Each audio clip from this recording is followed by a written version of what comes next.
Hello, ladies and gents, and welcome to the Tartan Stand podcast. I am your host, Jordan, and as you can see here, I am with Marshall and Darren, the Motherwell and Hearts fans, previewing the European games coming up. We will start with Darren himself, and before we get into it, I will ask, how are you? Yeah, I'm good, thank you. How are you? I'm absolutely fantastic. Okay, it is a big summer transfer window for Hearts. Been a lot of movements, and I can tell by your face, something you probably don't want to talk about. But we will have to talk about it. McInnes, Shankland, and Cameron Devlin in the space of 2 to 3 weeks have all left to join rivals Rangers. What's your take on that? Yeah, I think last season was crazy. This pre-season's even worse, man. This is absolutely mental. I kind of expected McInnes and Shanklin to, obviously that's their boyhood clubs. That's what they love. Still a bit ratty, to be honest. It kind of annoyed me, the whole kind of all season McInnes is saying like, "Oh, we're here to change status quo. We're here to challenge the old firm, change everything." And then the minute they come calling, he's away. But with Devlin, is Devlin just annoyed me. That just put me over the edge. I love Devlin. He was always the last man off the park, applauding the fans. You think he was a Hearts fan, but to not sign on with us in another couple of years, it's a bit of a joke in my opinion. Can I ask you about Derek McInnes? Okay, I've seen a lot of Hearts fans saying this the day he left. Do you think Rangers did like Tony Bloom's job in the future for him? Kind of let him go? Did like the hard task for that?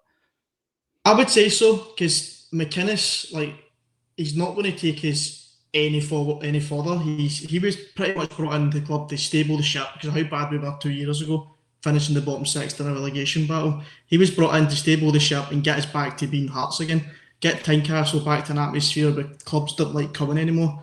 And he has done that, but I just feel like the way forward now is getting a forward thinking European coach to play more attractive football.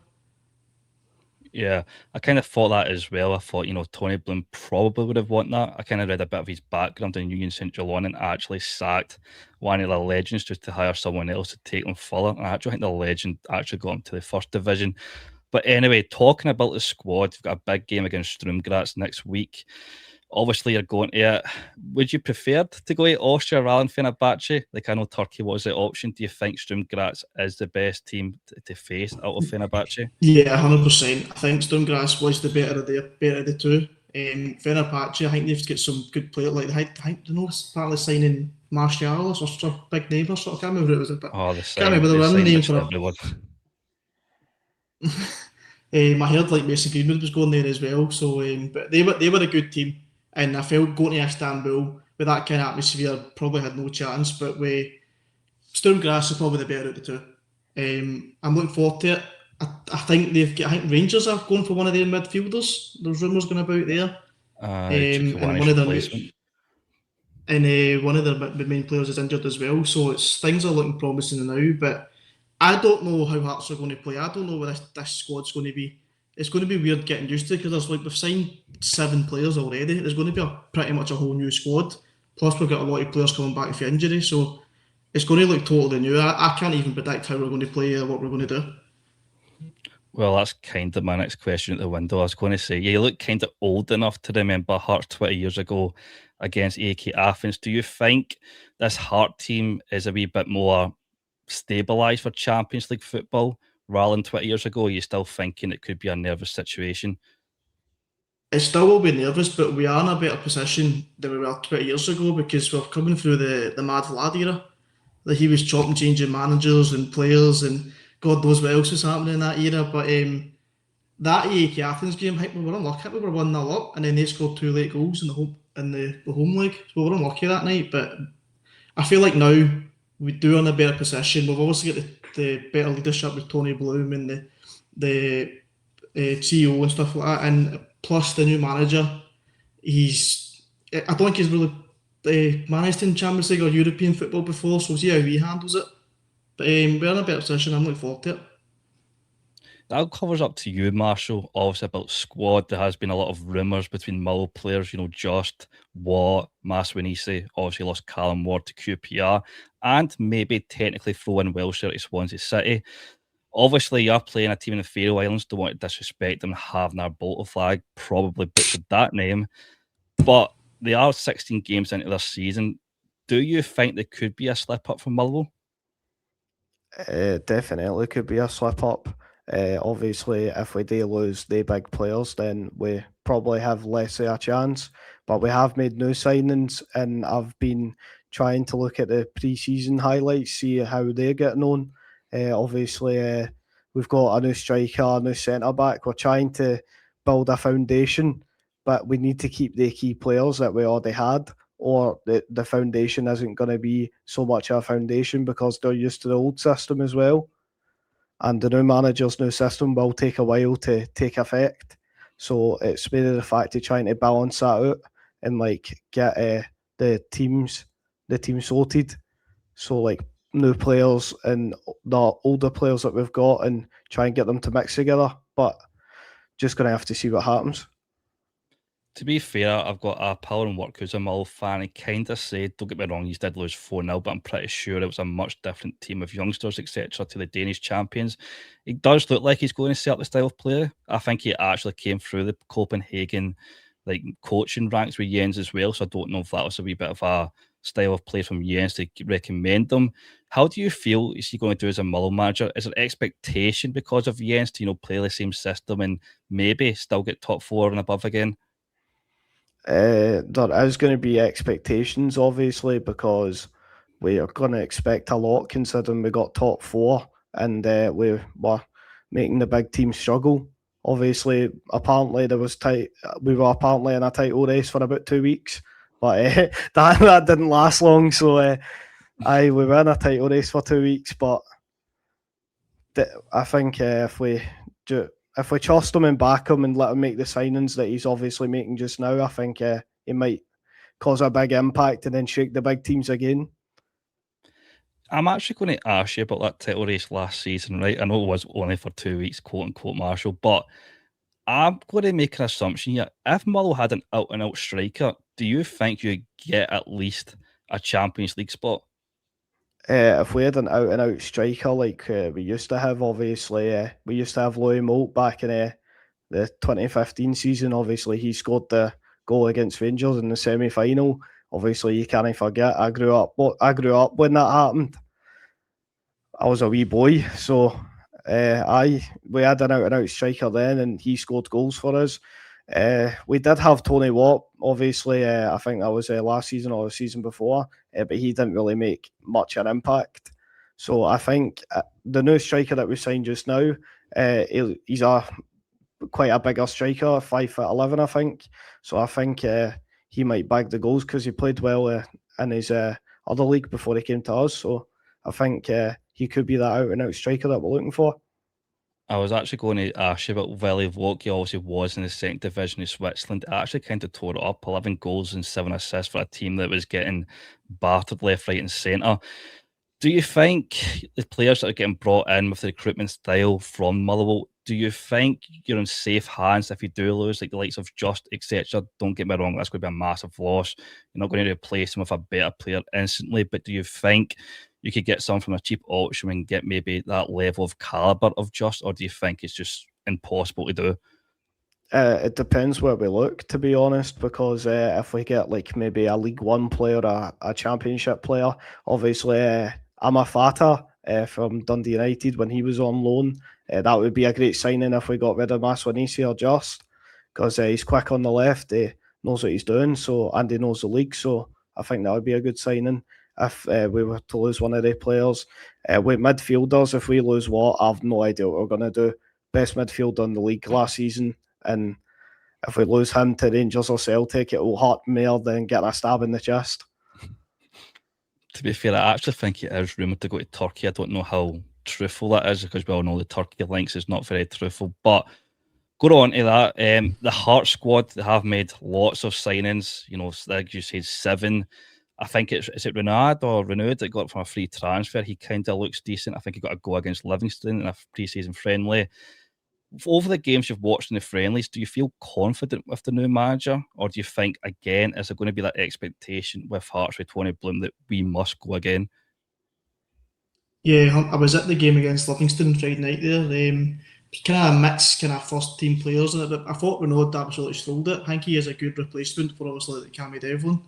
He looks better going forward as well. At least he scored a goal. He's better finishing. That's for sure. Anyway, but I we need to be up there again. We like the whole this new like when Tony Bloom came in, he said right 10-year plan. We want to win the league. We're here to disrupt the Scottish football, so we can't just do what we did last season and then fall down to maybe fifth, sixth, bottom. We can't even think about doing that. We need to go again, kick it in a year.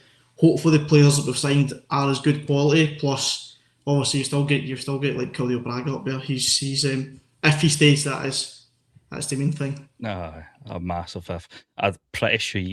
I think I said this in other podcasts as well. With the players Hearts have brought in, if they keep Braga, I still think they could do a title challenge again.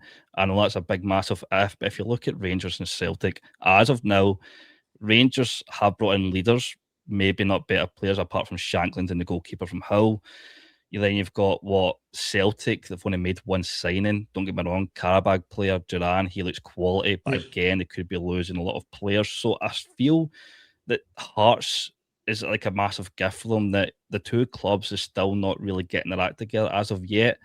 And they should be going for it again. Injuries, suspensions, anything can happen. But like you said, the expectation has to be there. But for the expectation next week against Sturm Graz, if there is a hammering, which there could potentially be, do you think the Hearts fans, or some of them, will maybe be doubtful of the new manager? Yeah, 100%. I think if we do get absolutely hammered against Sturm Graz, there'll be a lot of Hearts fans that are having doubts with the new manager. But for me, it's his first game, his first competitive game. We can't judge him there and then. It's going to be difficult. Sturm Graz are a decent team. I think they've done well in Europe last year as well. So we just need to take it as it goes. I think we can. I think we can get a draw. I honestly think we've got a good enough squad to go there and get the result, get the draw, and then take them back to Tynecastle. And I'm glad the way is first. But as you said, if we do get hammered over in Austria, then there'll be serious questions asked for the manager from some Hearts fans already. To be fair, I did watch Sturm Graz last season. Obviously, they did play Rangers and Celtic when they were actually in disarray. I think they played Rangers when Russell Martin was there. They did win 2-1, but I think Rangers could have got a draw at that game. That just tells you everything. And Celtic obviously won by 2-1. Probably should have won a lot more. But again, I don't think they were that great. But the Austrian League, I know a lot of people like to talk down the Scottish League. It is slightly better, but I feel like if Celtic and Rangers was in that league, they would win it. So for Hearts, I think this is a good challenge to see where they are the level at. But Marshall, going over to the Hearts side of things, right? Are you scared that Motherwell, the size of Motherwell as a club, obviously had a fantastic season, expected, but do you feel that the start of the season, everyone says top three, get third place or European place? Do you think that could be far out of reach if Tony Bloom's plan does succeed this season? I think it will be far out of reach. Obviously, Hearts are a bigger club than Motherwell. They have a bigger fan base. They have better owners. Obviously, Motherwell is partly a fan-owned club, so we're going to struggle, obviously, with trying to raise funds for certain things like players or trying to get different stuff like that happening. But to be honest with you, I think Hearts will do well. I think they'll go into that European game and probably either take a draw or maybe even win. You can't doubt this Hearts team. They might have lost some key players, but they've still got that belief in them. They've still got that fight. I mean, they took Celtic to the last game of the season, and I thought Hearts were going to win it. But obviously, that didn't happen. But I think they'll do well. Obviously, next this season coming up, so hopefully that will happen for them, and hopefully that belief does happen and they do win the league, so Rangers and Celtic can stop winning that. Bloody hope so. Maybe, right. Going back to this Faroe Island team, right? I have been looking at the recent games. That's how sad my life has been. Over the past 3 games, I actually think they've scored 11 goals and only conceded 3. So they are massive, threats going up front. I kind of want to ask you the same question here with the new manager and Alfred Johansson. If he loses this, and it's going to be a much worse, embarrassment, will it be doubts from the Motherwell fan base and the manager? I don't think so, because obviously it will be, I think, his first game. and I think obviously you can't judge him after one game.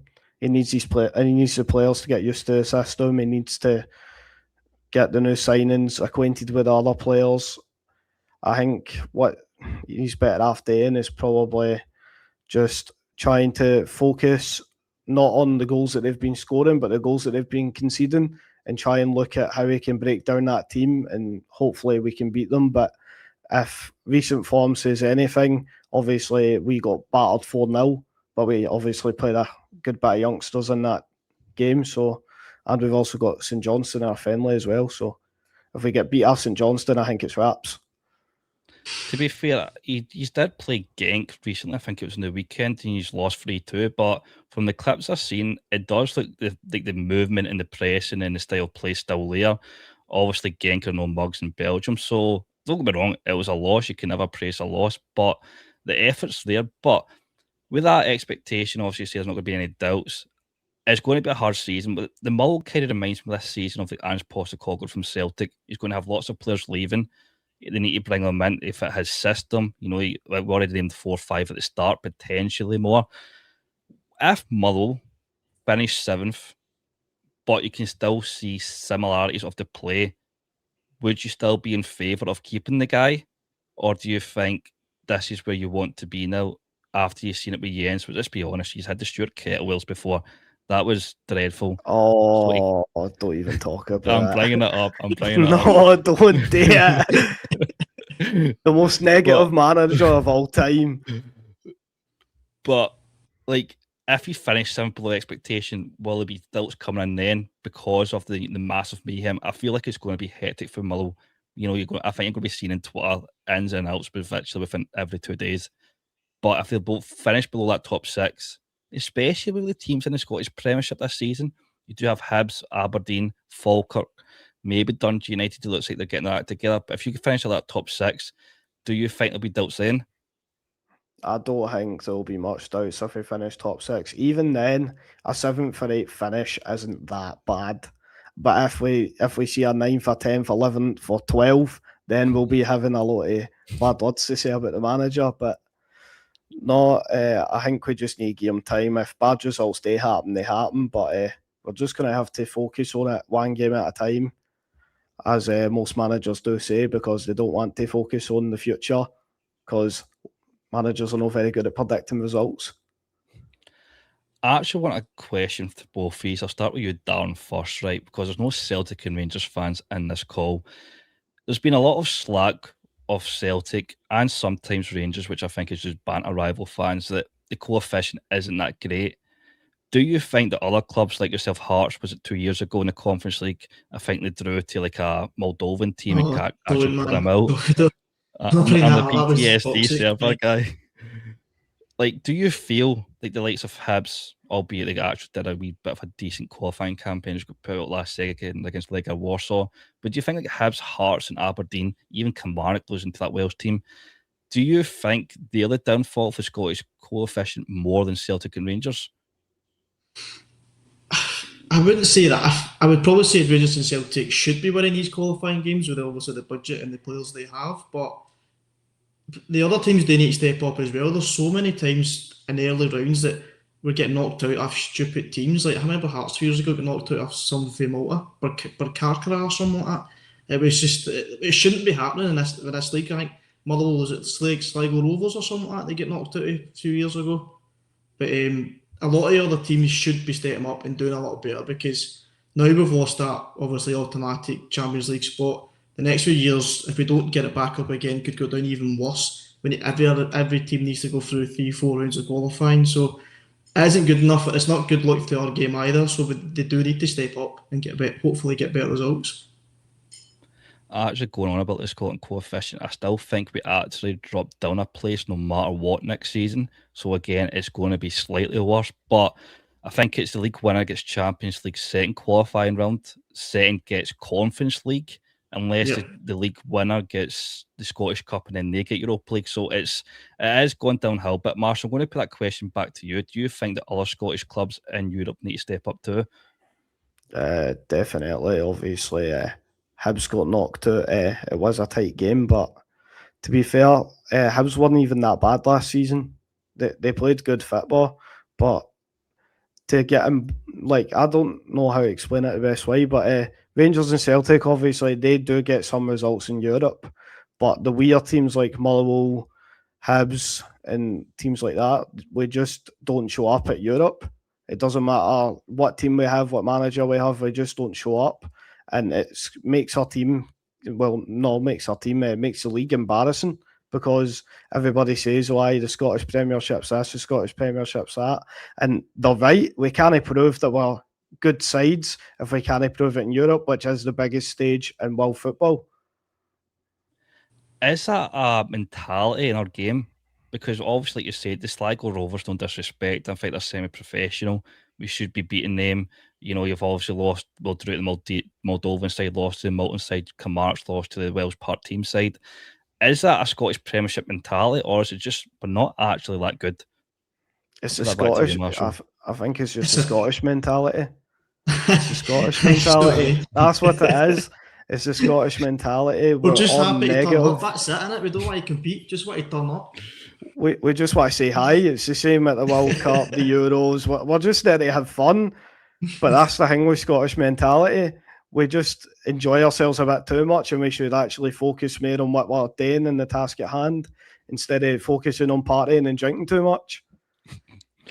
Well, to be fair, listen, I said to you this before they called down that Mull, if they go through, could get Ajax. And listen, Amsterdam is a good away day, so you might like the drinking and partying. Just stay away from that red light district. Don't ask me how I know that place, but aye. Anyway, like, that obviously with Stoomgratz, it's obviously going to show you a similar level type of playing field. I think if you do go past there, it's actually kind of an easiest round. I actually think you get a Polish side, or again, that could be lesser words said. Obviously, we just talk about the getting knocked out against lesser teams. If you do get a result, you do get automatic European football no matter Yeah. what. Obviously, Champions League is a big ask. Okay, it's a massive ask. If you get down to Europa League, which I think you will, how far realistically do you think this Heart squad, as of now, before the ins and outs, can go? I do think if we get to the Europa League, we should. Obviously, that one just beat Grass and then we're through in Europa League. But if we get to Europa, we should be looking at finishing like kind of top of the bottom of the table, at the playoff kind of spot. That's where you should be aiming for. The Conference League campaign a couple of years ago was a total embarrassment. To not come out that league phase was an absolute joke. All you had to do was, she said, beat that team Petro Club. Just beat them at Tynecastle. We do 2 weeks. So that's the next step for Hearts, is actually getting out of that league phase, group stage, whatever you want to call it. Because I don't know we've never done that before. So that's the next step for us. But I did see as well that if we lose against Grass, there could be a way we could play Rangers in Europa League qualification. Wow. That would be something, you know, another.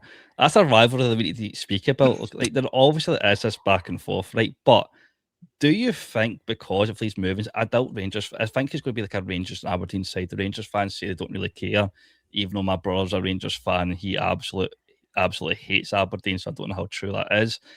Is there like a rivalry intensifying between Hearts and Rangers, or do you think it's just banter? I think a lot of the now is just a bit of banter. For me, but I've grew up the west side of this, like Scotland. I've grew up Lanarkshire all my life, so like everyone around me is all Rangers and Celtic. So for me personally, I like to beat Rangers and Celtic more than I do Hibs, because I do know less Hibs fans. But for that game at Tynecastle, 28th October, Hearts v Rangers, that will be Tynecastle at its absolute toxic best. Every touch, Shanklin and Devlin mate will get booed. McInnes will get some stick on the touchline. I don't think Hearts fans will care about 3 points that night. I think they'll just want to care about gaining more stick. If I'm not mistaken, I actually think that's a midweek night game, so that might actually make it all better. I'm pretty sure it's 20th October, so definitely be tuning into that. But for the Motherwell side, obviously we did speak about the Conference League, etc. If he's do get Ajax, of course, he's only going to get in the Conference League, no disrespect, Marshall. But with that Motherwell team right now, if you do get the lesser teams, let's say, no disrespect to other ones, how far do you think this Motherwell team could go in the Conference League, or is it just a, like you said, Scottish mentality, take part, have fun, drink, and that's it? I think we'll get around about the playoff stage as well, and I think we'll get through that playoff stage and maybe get a cheeky round of 16. You never know. I'm gonna have confidence, because if you don't have confidence, then what's the point in supporting a wee team like Motherwell? But obviously, at the start of last season, I was nervous because obviously the season before that was absolutely horrible under Stuart Kettlewell. It was like watching paint dry. It was the most boring style of football I think I ever watched. And then some random manager comes in, no idea who he is, no idea what he's done, and then he comes in, gets top four. Like, I think most Scottish teams should do that, recruit outside Scotland, because obviously there is some good managers like Scott McGlynn, obviously, for Falkirk. I don't think I've said his name right yet. I clicked on. I was just letting it go. It's John McGlynn. Oh, it's John McGlynn. Nah. Close enough. I got the last name right. Right. Well, I obviously he was good for Falkirk last season, but obviously I think Scottish teams should recruit outside Scotland, because obviously when Ange came in for Celtic, he won the league first season he was there. Well, no, second season, because Rangers won the first one. Second season he won the league, and then he got a big move to Tottenham, then won the Europa League second season as well. So I think he'll win the league for Al-Nassr second season. Wee bit of a pattern. I actually think Ange Postecoglou did win the title in his first season. I think that's the season Rangers went to Europa League final. We won't speak about that if there's any Rangers fans watching. But to wrap this all up, get a wee quick European preview out. We'll go through the score predictions. We'll start with you, Dan, because obviously it is the tightest game, I would say. What is your score predictions for that game? I'll go confident. I'll go 2-0 Hearts win away to Stone Grass. I'll go 2-0. That's getting clipped up by someone, not saying who. Well, Marshall, we'll go with you. Obviously, don't really know much about having our Bolter flag. I doubt anyone does again. But what is your score predictions for that, going off a team you don't really know against? I'm going to say a 1-1 draw. I'm going to play it. Well, it is at Fir Park, actually, so... I'm going to say... I thought the first leg was in Faroe Islands, no? I think it's at Fir Park. Because it's on the 23rd, and it's at Fir Park, and then the other game's on the 30th, so it could be. First game's at Fir Park, so... I think since it's at Fir Park, home advantage, I'm going to say 2-1. I was just going to say, because you said one each at first for the away, like obviously the away game, and then you expect to go to the round of 16 in the Conference League. That is some optimism there that I don't really question, but you know what, we'll go with it and we'll wrap this up. Thank you so much for watching, everyone. Please hit that like button, subscribe. The World European previews will be out on Sundays. The match recaps out on the Saturdays. There's much more to come, but again, thank you for watching. Like and subscribe. I'll see you in the next one. Hello, ladies and gents, and welcome to part 2 of the European preview. I'm obviously here with Darren, who is a Hibs fan. Obviously, Hibs never really knew their team until yesterday. And it's kind of an interesting team. They will be heading to Kosovo against Malasheva. Probably butchered that. How do you feel about that one? Obviously, don't really know much about the team, probably, but is a Kosovo away day sound attractive to you? Not really, to be fair. Didn't know much about them. I think at these early stages, it's one of these like trap games. You know what I mean? Like you've got nothing to gain for it. Like you have to win the game. You get no praise if you're going to win a tie like this. If you get beat, you're going to be absolutely slated. So I think it's just going to be one of these typical early round games where we have tripped up in the past. So you're just hoping you kind of go and get the job done against them. I did have a wee look at them, to be fair. I had a wee look at all their stats. Weirdly enough, they finished second in the league. But they were only 10 points off the relegation playoff because of the way that works out like that. Mental, that league. It's probably a weirder league than the Belgium and Austria. I didn't want to go too much into that league, man, that competition. But I was looking at the stats as well and looking over their fixtures. Like they scored like 2 goals pretty much every other game. And that's maybe a team that Hibs could be the classic Hibs against. There are six at home six at home undefeated as well. Is there a wee bit of a worry about this Hibs team coming up? Well, I mean, we've strengthened a lot. The signings that we've made, obviously, we have kind of obliterated the Championship and League One. Some really good players for Wigan. I've got a few Wigan mates who one of them was Young Player of the Season. So I think that's probably the level that we should be exploring. Give these boys, it's obviously a step up for them, I would like to think, for some of them. So it's going into the unknown. You've got a few pre-season friendlies. I think we've got Brøndby on Saturday in a pre-season friendly. This is going to be the first competitive game. So, like I say, there is a kind of trapdoor. It's like it's going to be tricky. They have competed in, well, not competed. They have been in Europe previous seasons. I think last season they got absolutely demolished by some Icelandic team. I did see that. So let's be fair. I mean, Hibs should be winning this. Hibs should be comfortably going through this tie. But as we've seen earlier on in the season for Scottish teams, you can never guarantee anything. Come on, I mean. Like you said, Hibs should qualify, and that puts me onto a question I asked that other Darren, and obviously Marshall, the Motherwell fan. Everyone complains about, mostly Celtic, I would say, about the coefficient, and sometimes Rangers just get thrown into that, especially in their Champions League campaign. Mm-hmm. Has other clubs in Scotland been more disappointing with the Scotland coefficient rather than the big two? Oh, 100%. Aye, I mean, we like, I don't think it helps. Over some previous seasons, right, we've had poorer teams in qualifying for the early rounds. Because in Scotland, we've had, obviously, Rangers and Celtic have obviously mostly won the Scottish Cup, which then it will go to the league. You've then down to fifth in the league. We had Dundee United, had an absolute disaster a few years ago.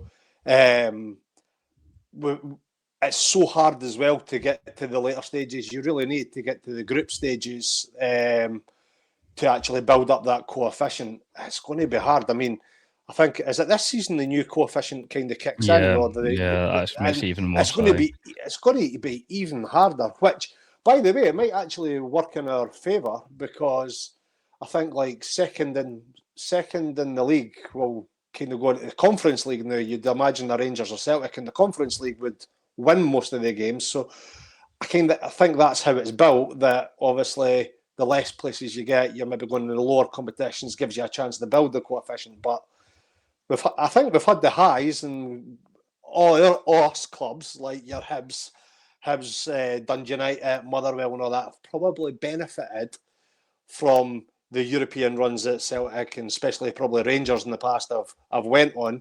We've had European places finishing fourth and fifth in the league, but it's just going to be tougher and tougher. And I think we are probably should we be putting ourselves in the category of playing teams for Kosovo at this level? Probably that's maybe a wee bit harsh. We probably should be in the next round, but we'll see if we actually trip up or not. Obviously, the teams you could potentially get in the next round is obviously off the scale. You've got potential Ajax, a Panathinaikos, who I thought gave Rangers a good game last season, albeit they did get knocked out. You could play against Partizan again, which she did win. And I want to actually talk about Hibs' European campaign. Obviously, it wasn't long last season, but it was impressive. You took Midtjylland all the way, and it was an overhead kick that put you out, and they beat Nottingham Forest and dismantled Celtic. You also beat Partizan at Serbia, which was a massive result. You obviously then did nearly a massive comeback against Legia Warsaw, but there was a running theme in the European games and into the league, and that was the amount of last-minute goals Hibs conceded was mental. And with the loss of Bashiri for a full season, is that concerning you? Obviously, did bring in Jason Kerr, but it's still a massive loss, in my opinion.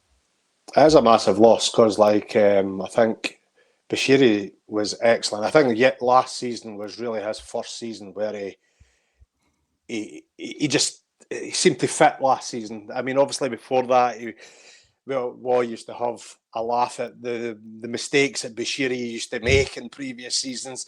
I mean, even him coming in, it was rumoured that it was a mistake. We actually signed him by mistake. It was a contract given that he played a certain amount of games. We had to sign him on a contract that was like absolute bonkers. Last season, he was superb. Totally feel for him with his injury and missing out in the World Cup. I mean, that's devastating for any player. That's a huge loss going into this season. The last season's European campaign as well. We were kind of in the same position where we have to get through. Well, actually, we were in a better position last year because we were able to lose one European game and win two to try and get into the groups. It was really, really hard. I think how it's set up, and same with this year, that if we win this tie, we then become unseeded for the next round. If you beat that seeded team, you'll go into the next round seeded again because you're kind of taking the place of the seeded team. So it was kind of disappointing how it ended the last European campaign, especially the teams that we had in Midtjylland as well, to see how far they went, and we kind of run them to the wire. That could have just been so different. It could have set us up beautifully, but I think it's also harsh that, I mean, obviously in the last few seasons, Hibs are the only team who finished finished third twice, and another team other than the Old Firm have won the Scottish Cup, and we've not got the benefit of European group stage football. So it's only typical that would happen to Hibs. But it's going to be interesting. It's going to be interesting. I mean, certainly some of the glamour ties. I mean, let's be fair. I think getting in as finishing fifth, it was a bonus. I don't even think we probably deserved it on our kind of season form. Probably didn't deserve a European place. So as a bonus, and if we can get a glamour tie, I'm not expecting us to probably reach the group stages on this one. So let's just see what happens. Get a sell at Easter Road, get some TV money, take it and move on. Talking about the money, you obviously got a sale for Kieran Billy. You also did bring in a player from Stoke City. Was it Lowe on loan? Nathan Lowe. There's been, I wouldn't say backlash on the player itself, but probably a bit of backlash that, probably a striker is a position that Hibs need to strengthen, and it is only at a loan. Would you rather see more of the permanent signings than the loans coming in, especially for that priority position? Possibly, but it's all determined by the market and who's out there. You're not going to sign someone. We have seen, take last season for example, when we signed what's his name, the wee boy, Mulligan. He's back on loan. No. The what's his name? It's went right out of my head. I'll tell you right now who I'm talking about. Cleege, that's it. So we spent £1 million on Cleege, record signing. He just never. I mean, that might have been because Bowie was still there at the start of the season. He come in, he probably had big boots to fill. He just didn't hit the ground running. He got fired out on loan. So then we've obviously got Soto. Owen Eldon, by the way, I really like the look of him. He's probably still got a lot of learning to do as well. He's got potential, but that's probably the risk up here. I mean, the way these us clubs are modelled on now is, if you're going to be spending money, is there a possibility you're going to be selling them for much more? So if it's just a case of filling a position or getting a bit of strength within the striker position, I think a season-long loan for Nathan Lowe isn't a bad signing, to be fair. The position, obviously, striker was Soto. There's been a Hibs fan that obviously was on Harvey said they don't really need another physical striker, which I see most Hibs fans crying out for. He thinks Soto can do the job. Do you think Hibs need to upgrade in Soto, or do you think, maybe he can actually lead the line for Hibs this season? Well, it's like we say, it's interesting with Nathan Lowe coming in, because is Soto miles ahead in Nathan Lowe? I'm going to be honest, I've not seen a lot of Nathan Lowe. I've heard really good reports. He's young. Do we need a bit of rotation? Martin Boyle up there, Like you've kind of got Eldon and Boyle as well, but Boyle's getting older.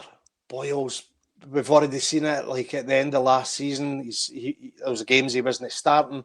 So I think I'd love to see Soto lead the line. He's still prone to mistakes.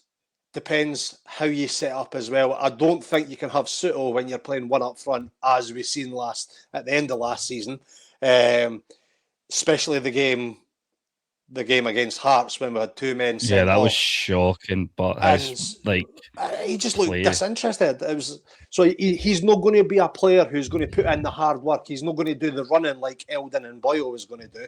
He is he's obviously going to be a big physical player. But you can't just rely on that one player kind of thing. I don't think he's going to be somebody who's going to lead the line.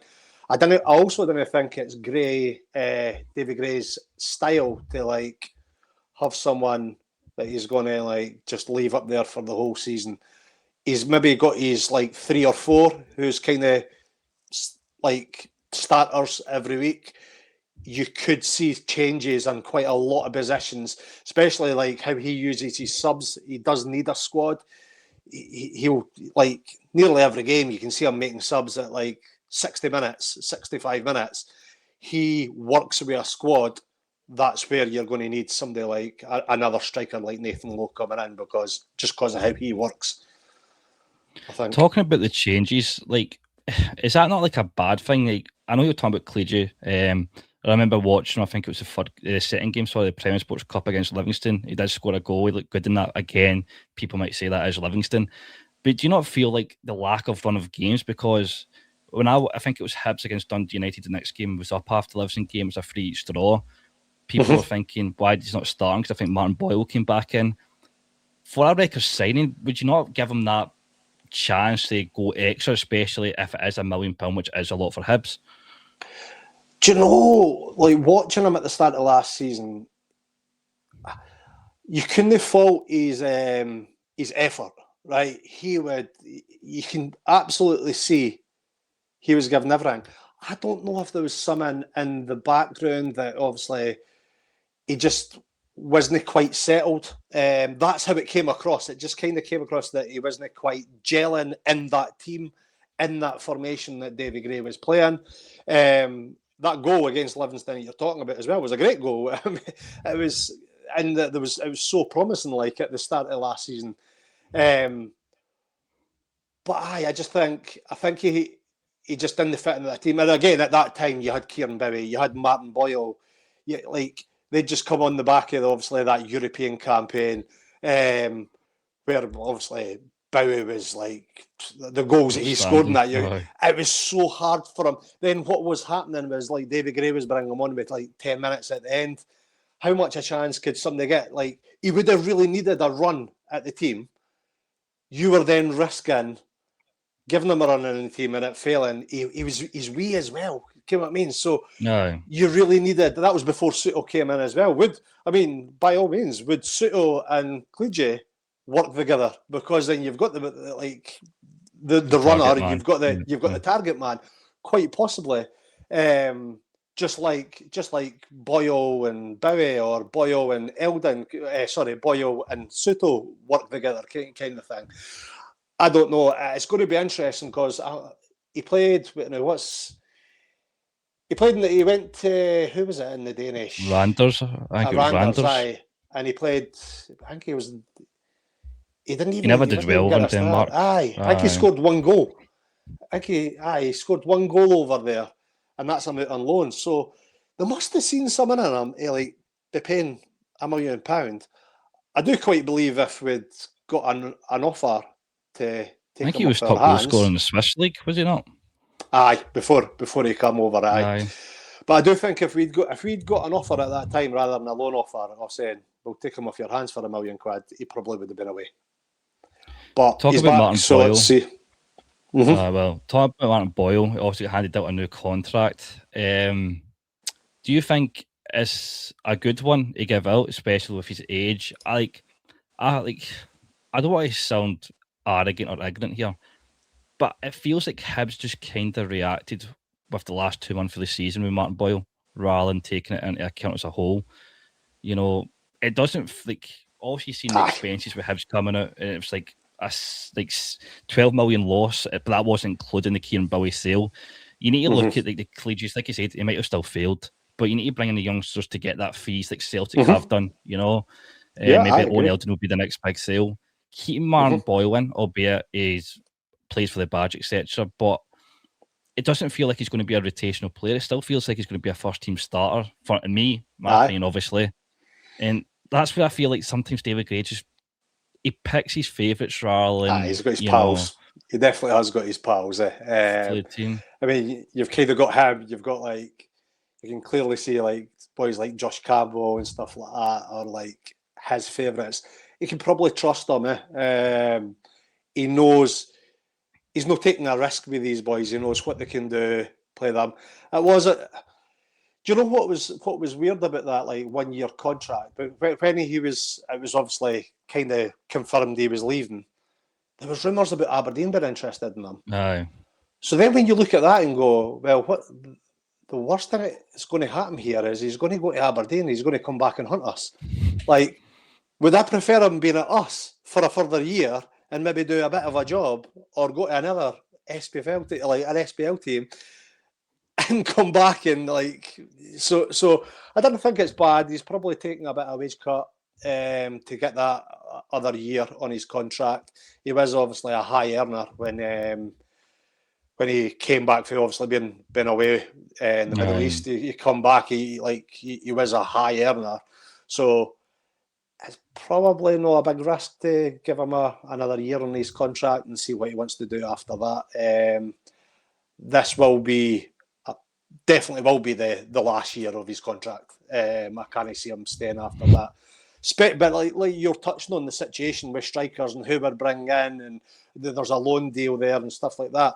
Would this have been the time if we've not got a direct replacement to say, oh, we'll just let you go for nothing? That's fair.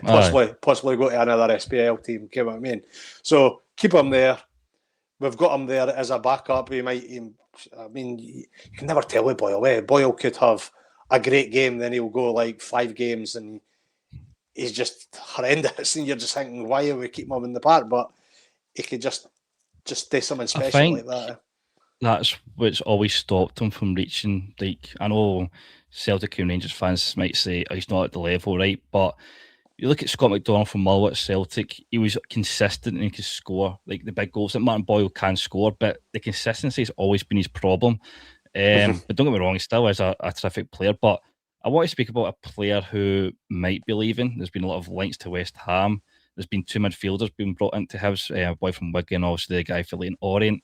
Do you think Josh Mulligan will be a Hibs player by the end of this transfer window?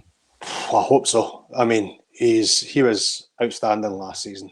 And I think obviously him and McGrath as well, just like absolutely excellent for us last season. I would love to keep him.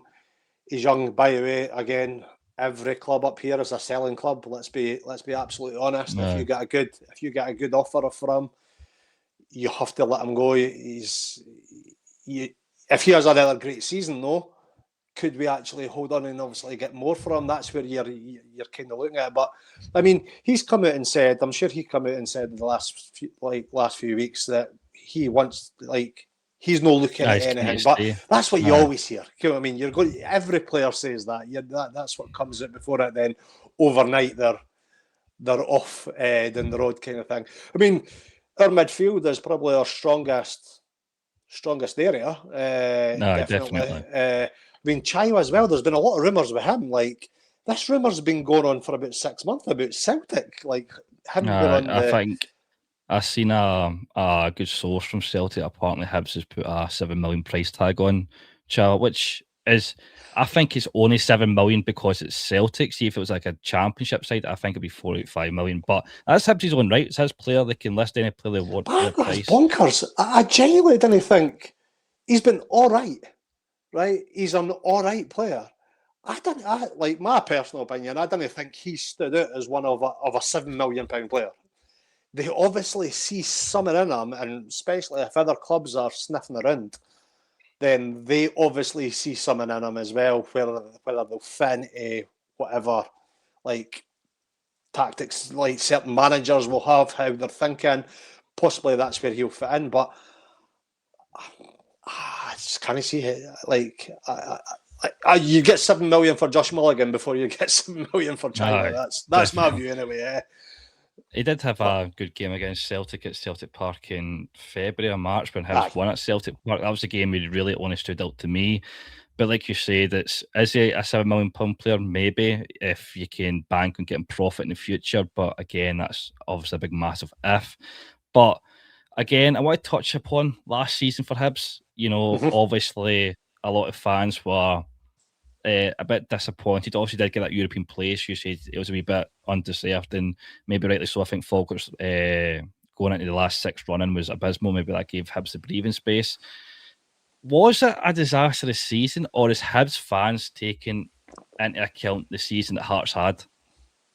Aye, you're 100% spot on. The focus at the end of the season all turned to wanting Hearts to fail.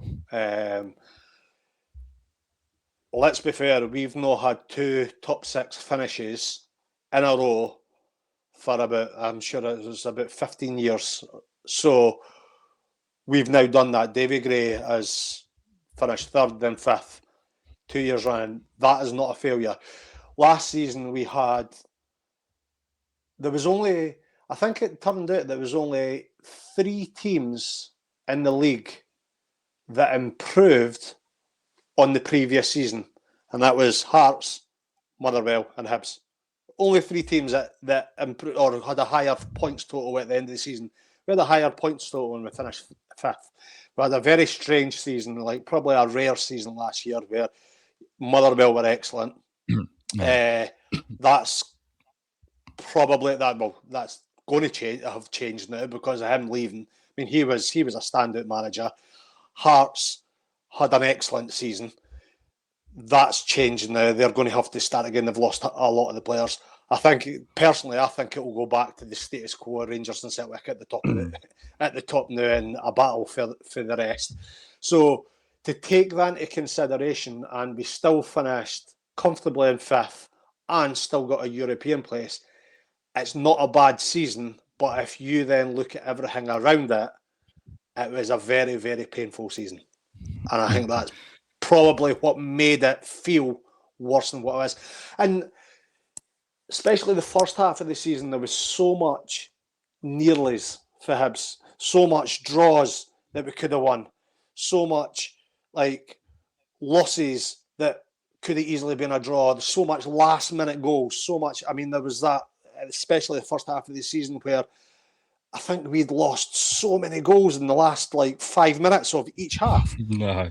And so that was like, is this a mentality problem? Is it what? So it's very, very fine margins that even going in, I think it was going into January, you were looking at that going, we could have been easily on a points total with Hearts and a poor Rangers and a poor Celtic here. We really could have been in that battle. But every fan will probably say that at games where it's close games. So the fact is, we lost all these goals. We never had the mentality to see out games. That improved I think that was an improvement in the second half of the season, where you actually seen out games a lot better. But to sum it up, last season, I don't think it was a disaster. But on the face of it, it could look like a disaster because of how Hearts performed. And I certainly gone into that last 5-6 games.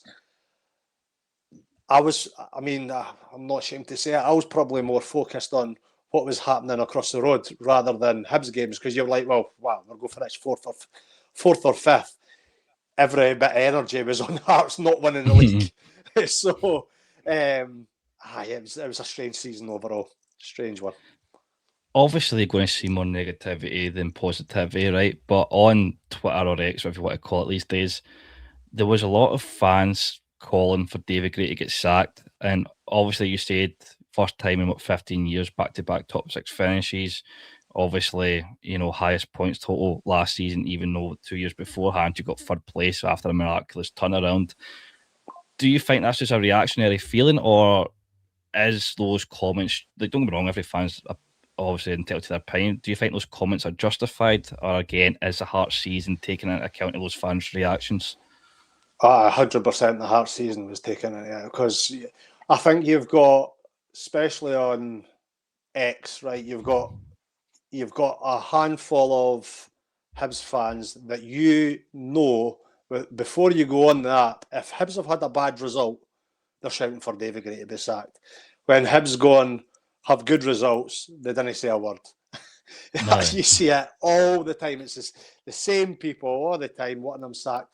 So Hibs fans, and myself included, are probably in that kind of, our expectations are probably a little bit higher than reality. Sometimes justified, sometimes no, especially like it's probably justified when you look at the season that Hearts had last season, but then you have to look at the reality of Scotland, and if you're finishing third, fourth or fifth consistently, you're not doing bad. It's going to be now even tougher. There's now going to be more competition to finish in the top four because of now European places, because we've lost the European place. It's going to put more pressure on stuff. Also, you have to take into account that, like I touched on earlier, we're the only team that's finished third twice, but not been guaranteed the group stages, not been guaranteed the money of it. We're up against an Aberdeen side who have benefited for group stage money, Hearts who have benefited for group stage money twice in the previous few years. We never got that money. We missed out on that by still achieving the exact same as they achieved, finishing third. So there is a bit of, obviously, bitterness of that. You're then expected to still be above them in the league, or still like outperform them over a season. So, it's I think there's expectations can sometimes get run away, and that's where it falls into Davy Gray, like shouting for Davy Gray to get sacked. You lose a derby, you're guaranteed to go on, and Davy Gray will be shouting for Davy Gray's head. Even when you lose against the Old Firm, you see these people shouting that. Now, last season we went to Ibrox and Parkhead and won. I think again it's been probably a decade or more. I think it was when Scott Brown team and Kevin Thompson. I think that was the last time we went to both in a season and won at both places. So, to me, I'm seeing progress. I'm like, there's progress there.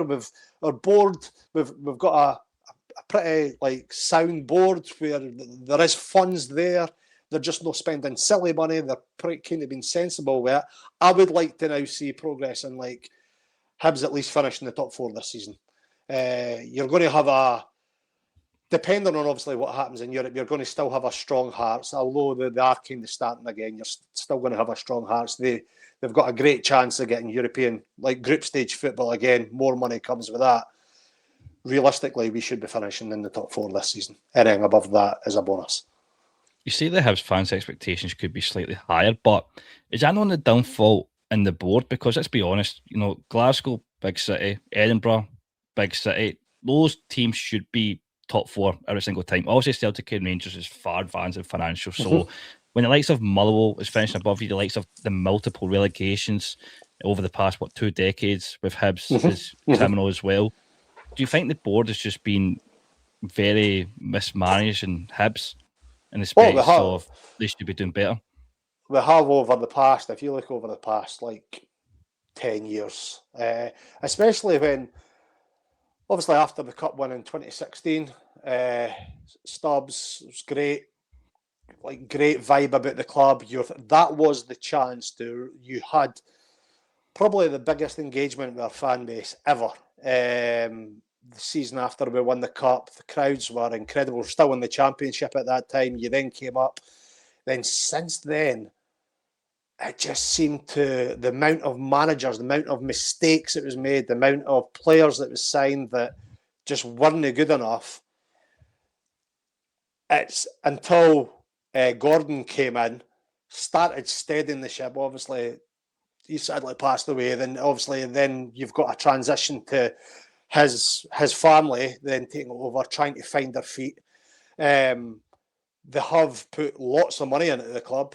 Then there was all the stuff where that consortium, the guy from the Bournemouth link. The Bournemouth link, that then kind of failed. They wanted too much of a say. So there's been a hell of a lot going on in the background at Hibs over many seasons. And it's then no surprise that a lot of these seasons we were finishing in the bottom six or struggling to even make top six. With all that kind of going on in the background. Now, again, that goes back to David Gray being there and folks shouting for sacking him. We've got a bit of stability there. We've got somebody who loves the club, who is wanting to be there, who has got more than just he's got it's deeper. It's deeper for David Gray. Aye. He's not David Gray is not the best manager, right? He is not incredible. He is learning. This is his first job. He is learning on the job. He's probably in the best club that's going to give him a bit of time to learn. I am seeing improvements. We've got a board that's no more sound and stable. Let's just kind of just slowly build on what we've got. You made a great point as well about Edinburgh clubs should always be up there. This is going for Hibs and Hearts. I mean, obviously, great season that Hearts had last year, but I mean, they finished bottom six this season before, and I think it's easy to look at. But see in Scotland, the gap between a bigger club like Hibs or Hearts to comparing them against St Mirren and Motherwell, isn't it huge? And it just shows the difference that can be made by Motherwell bringing in a great manager. That's all it's needed. Just a few right choices in Scotland could have you finishing third. Yeah. And a few bad choices could have you finishing bottom. And it is such a fine line. And I think now we're on a steady ship. Let's not rock that boat. No, let's see where it is. Now, if we end up finishing 8th, 9th, 10th in the bottom six, that's justified that, by the way, it's probably time to go. But if we're grumbling about finishing 4th and 5th, we'll have to get a reality check, I think. So, to recap this episode off, I will finish off with 2 quick-fire questions. One, we'll go touch upon first your score prediction for this game against Malasheva in Kosovo. What is your score prediction for this game? Overall, aggregate, you meaning? We'll do first leg because we'll do a match review after that as well. And if Hibs have lost, then I'll go for a steady 2-0 in each leg. Okay. Comfortable 2-0, 2-0. That'll be potentially clipped up if Hibs lose in the first game, mate. And second of all, I think you probably touched upon which spot you might think, but which spot do you think Hibs will finish in next season, well, the end of this season coming up? Hopeful of a top 4. Fourth is realistic. Anything above that's a bonus. Anything below that is probably a bit of a failure. You want to see progress on this season. So I'm going to go 4th if everything clicks. Well, thank you so much, Dan, for coming on. For the viewers at home, please hit that like button, subscribe. This is obviously a European preview. It will be up every Sunday, and we'll do a match analysis every Saturday. So yeah, again, thank you for coming on, Dan. Thank you to the viewers. No worries. We'll see you in the next one.